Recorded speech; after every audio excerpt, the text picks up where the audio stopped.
Now watch as they come running in. This is built around precise close formation flying like this. Sweeping passes with smoke enhanced maneuvers.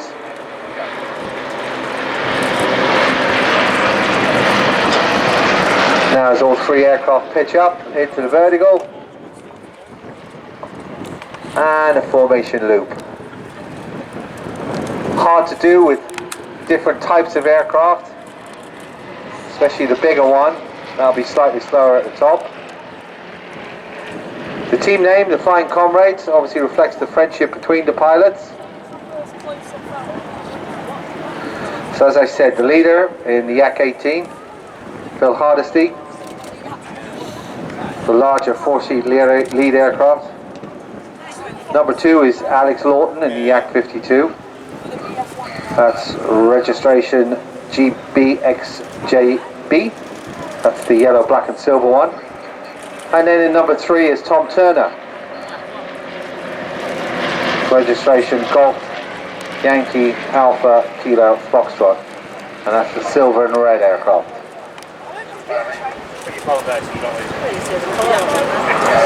Tom is also associated with the display direction and airfield operations at Duxford. Yeah, there's one orange one. I'll just edit now.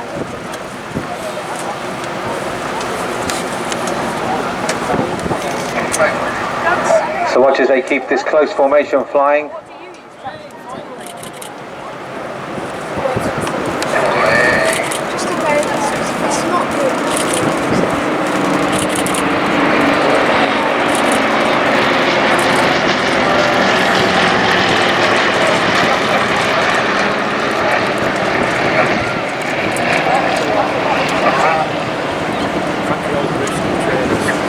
The Yak-18 was developed during the late 1960s, and it was a civilian aircraft. It was actually used to train commercial aircraft for the CPLs, and intended primarily for training of airflot pilots.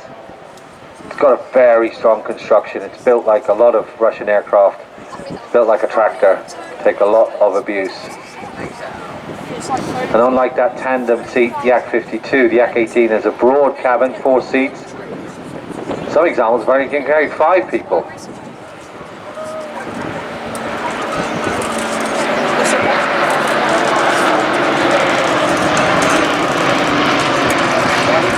I was talking to Nigel last night in the bar, and he's the owner of the aircraft, and he's a very experienced pilot. Many aircraft under his belt he's owned over the years, and he assured me it's his favourite aircraft, he said, of all time. He said for ease of use, for comfort, for maintenance, he said this is the aircraft for him.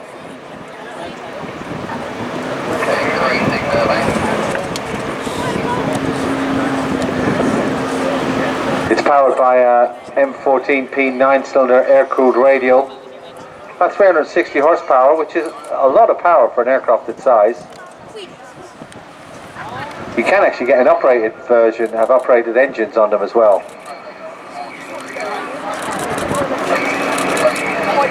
Get ready for the break.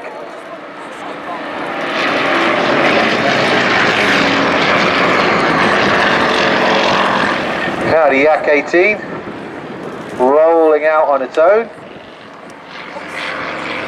Just over 8 meters in length and 11 meters wingspan. It cruises at a very stately 108 knots. You can, with the right wind and downhill, get it up to about 160 knots. And as you can see, it is fully aerobatic.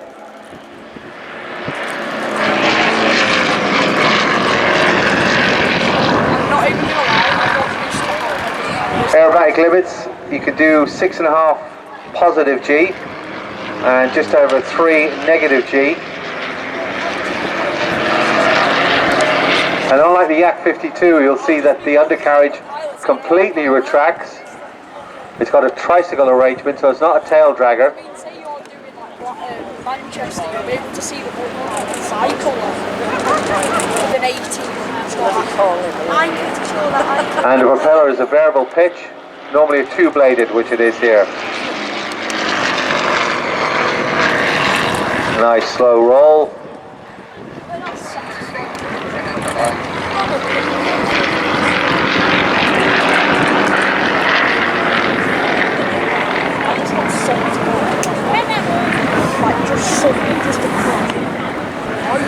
The aircraft was created by the Yakolev Design Bureau, manufactured in Romania. And as I said, it combines that strong airframe, tandem cockpits, and clearly very responsive handling. Very nice slow roll, pitching down.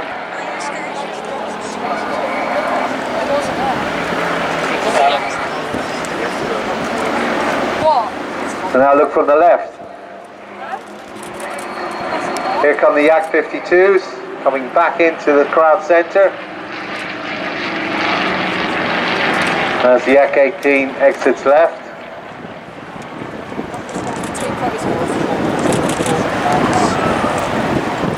Now the Yak 52, very different beast. Crew of 2, seated in tandem.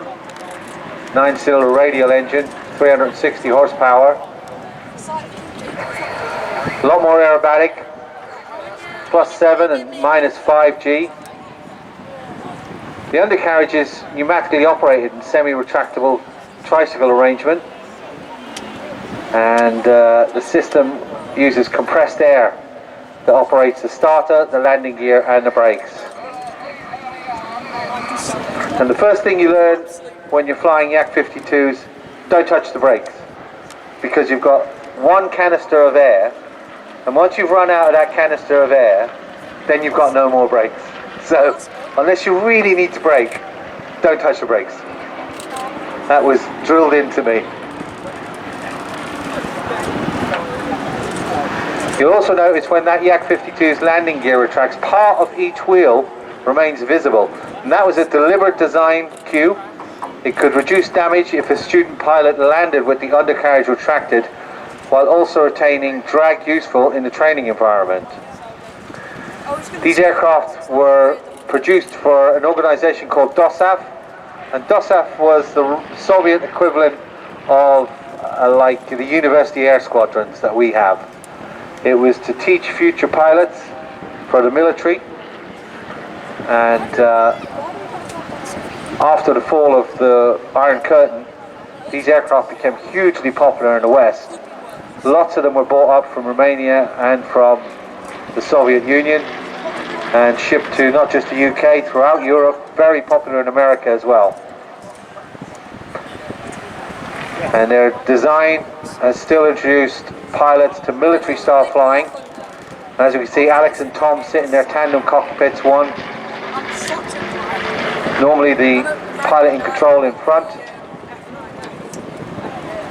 student pilot behind. You can switch it out.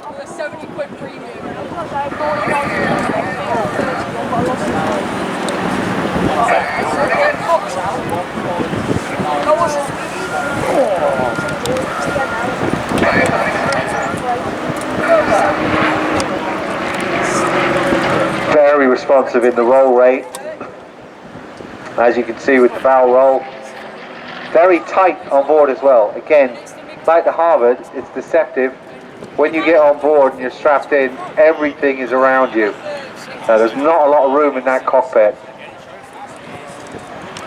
You have to keep an eye on your airspeed at the top of those loops.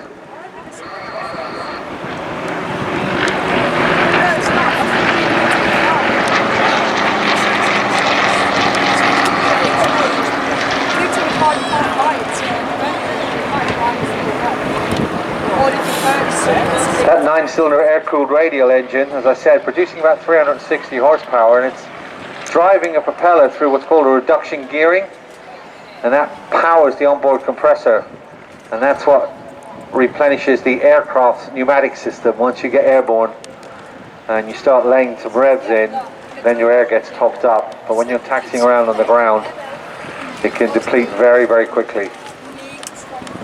That distinctive sound comes from those 3-cylinder radial engines, 27 cylinders working together on the aircraft when they all line up.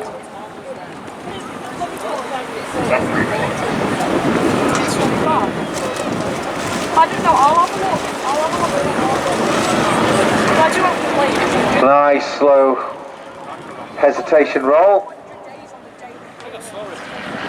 Comes from the right hand side and then out.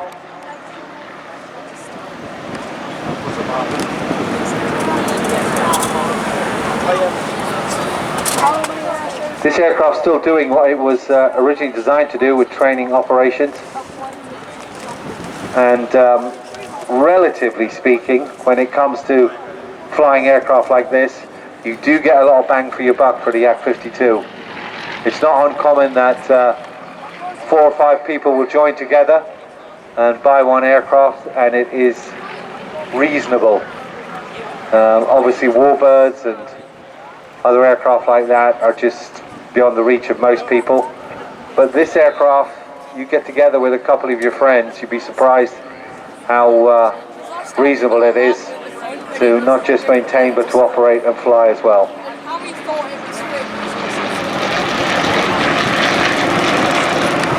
Excellent opposition pass.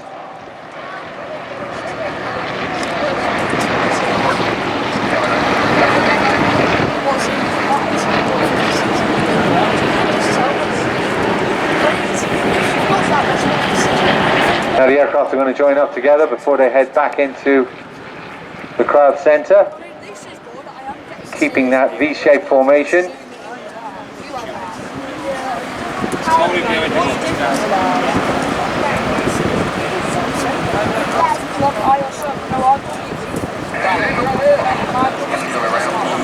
So he's on board. All 3 aircraft now coming around from our left.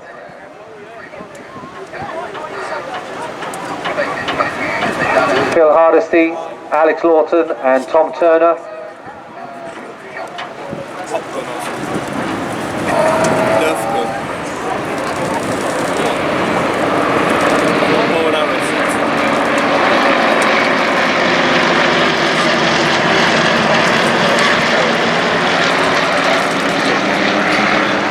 Beautiful tight formation flying. You got to remember at all times, people, that when you've got a leader out at the front, so Phil's leading, he's the one doing the flying, and Tom, who's behind him, they're just looking at Phil. So they're keeping their heads down now and again to check their T's and P's and check their panel, but basically they're following Phil. So that shows the degree of trust they have in each other, that Phil knows where he's going and Alex and Tom will follow in behind. Huge degree of trust. Also, to keep that spacing between the aircraft as well shows immense airmanship. And it's even harder now when they do this, where they break out and they're on the right and the left.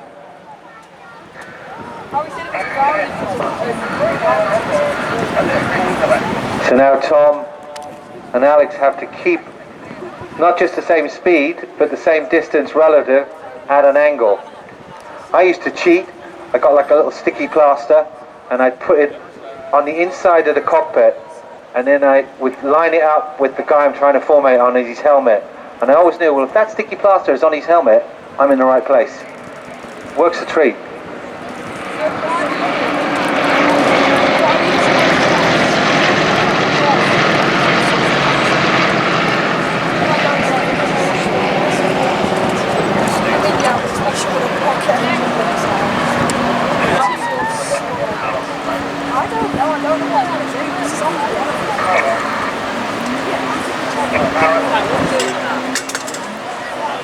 So let's listen to them call out the final manoeuvres as they head back into us.